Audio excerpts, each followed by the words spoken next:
જય આદિવાસી, જય જોહાર, જય સંવિધાન।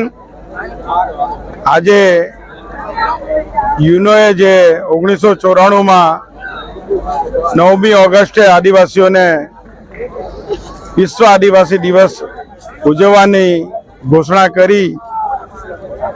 યુનોનો તો પહેલા ખૂબ ખૂબ આભાર।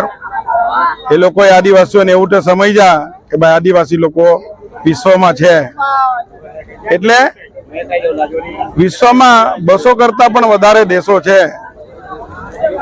એમાં 90 કરતા પણ વધારે દેશોમાં 50 કરોડથી બી વધારે આદિવાસી લોકો રહે છે અને આદિવાસીઓની 7,000 કરતા પણ વધારે બોલી ભાષા હતી। એમાં આજે આખા વિશ્વમાં 3,000 થી 3500 બોલી આજે ઉપસ્થિત છે। ત્યારે આજે અમે ઝઘડિયા ખાતે વિશ્વ આદિવાસી દિવસ જ્યારે અહીંયા મનાવવા આવ્યા છે, ત્યારે તો સમગ્ર આ ઝઘડિયા વિસ્તારના લોકો અને ભરૂચ જિલ્લા અને ગુજરાત અને દેશના સમગ્ર આદિવાસીઓને આજે વિશ્વ આદિવાસી દિવસની શુભકામના આપીએ છીએ અને આવનારા સમયોમાં આવી રીતના ભેગા થઈ અને પોતાના હક ને અધિકારની માંગણી કરે અને એ લોકોને પોતાના હક શું છે, અધિકારો શું છે એ વિશે રૂઢિ પ્રથા ગામડાઓની જરૂર છે।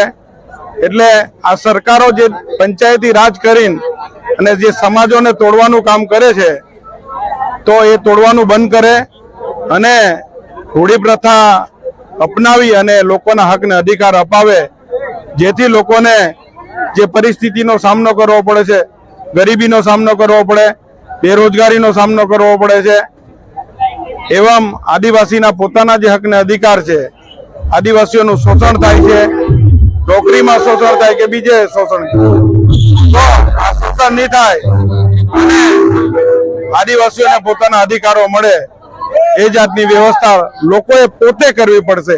આ સરકાર 77 વર્ષથી રાજ કરે છે, પણ જોયું કે એ લોકો કરી શકે એવી પરિસ્થિતિ નથી।